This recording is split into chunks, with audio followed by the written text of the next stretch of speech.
Hello YouTube, this is Cole with the Schweers and Gears channel. Today we're going to talk about our automotive ups and downs. We're looking at my 1940 Chevrolet Street Rod, and I kind of came across some really cool stuff. Um, I did a previous video about the kind of doing the autopsy on this motor. Unfortunately, the motor threw the number 4 rod bearing. It's no good, and it's really not worth rebuilding for me. As you guys know, or if you'd like to hear more about it, I've got other videos. But we're building a 377. That's a D-stroked 400 small block for the car. I wasn't planning on building the motor so soon. I was really hoping I was going to be able to enjoy and use this 350, albeit it was fairly low compression and low performance. I wanted to get my use out of it. The previous owner told me that it was rebuilt, and it looks like it had been rebuilt. I believe that to be the truth, but somehow I wasn't able to determine exactly why or how, but it spun that rod bearing. So kind of a loss, kind of a downer. Forced me to build the engine I wanted sooner. So I look at everything like that. They're all positives really. Everything is relative, and when you're in the garage building cool cars, you really can't complain. Um, Another sort of aspect of the car that was a little bit of a downer was the rear end. It was a Ford 9-inch. um, Beautifully and properly rebuilt and freshened up, painted, installed in the car, but it was geared with a 270 gear. Um, we'll talk about it in just a second, but the car had an overdrive, and with that 270 gear, she was just geared to do like 200 miles an hour. The thing wanted to cruise at 100. Um, the motor was constantly lugging. It was way too much. So to even drive the car, um, I had to re-gear the ring and pinion.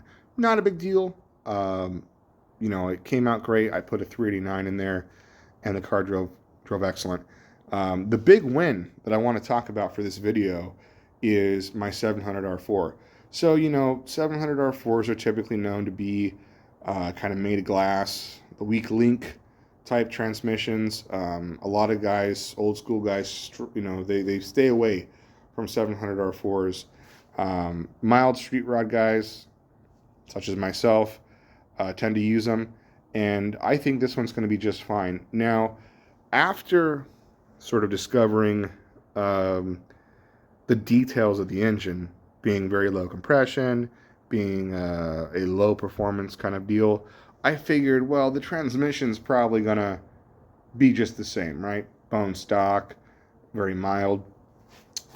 Unfortunately, I should say, for me, that wasn't the case. So, after removing the transmission, I discovered the sticker here, Mike's Transmissions, and I gave him a call. The lady who ran the front desk, extremely helpful.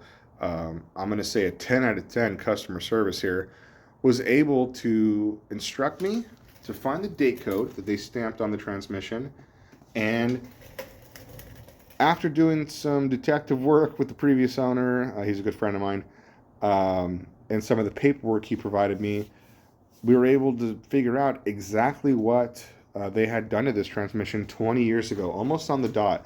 Right now we're of January of 2024. I think this thing got rebuilt in April of 2004, so almost 20 years on the dot, and they were able to search their database and find the exact build list for this transmission. Turns out it's built to handle about 500 horsepower comfortably, for street use. I'm stoked. I couldn't be happier. Based on the documentation I have, when this transmission was rebuilt, it was much later to the car being finished, originally finished, I should say.